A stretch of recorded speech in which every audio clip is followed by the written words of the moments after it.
বানাবো পমফ্রেট মাছের ফ্রাই। তো প্রথমে একটা বোলের মধ্যে কর্নফ্লাওয়ার নিয়ে নেওয়া 1 চামচ, 2 চামচ, 3 চামচ, 4 চামচ মতন কর্নফ্লাওয়ার নিয়ে নিলাম।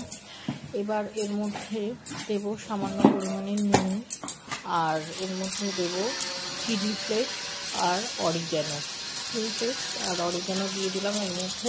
দেওয়ার পর এখানে দেব একটা ডিম, একটা গোটা ডিম দিয়ে দেবে এর মধ্যে ফাটিয়ে।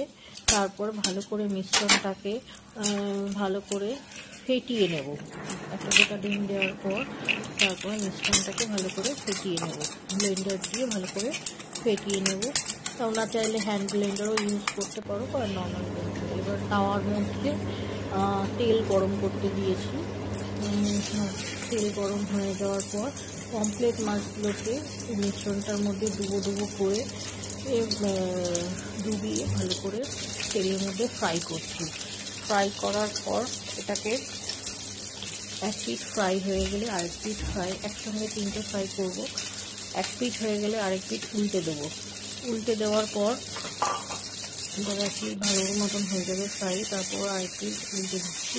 এভাবে সাবধানে উল্টাবে যাতে ভেঙে না যায় মাছ। তো এইভাবে আমরা সাবধানে উল্টে দেবো। একটা হাতা নিয়ে নেবে বড় দেখে, সেই হাতা দিয়ে উল্টাবে।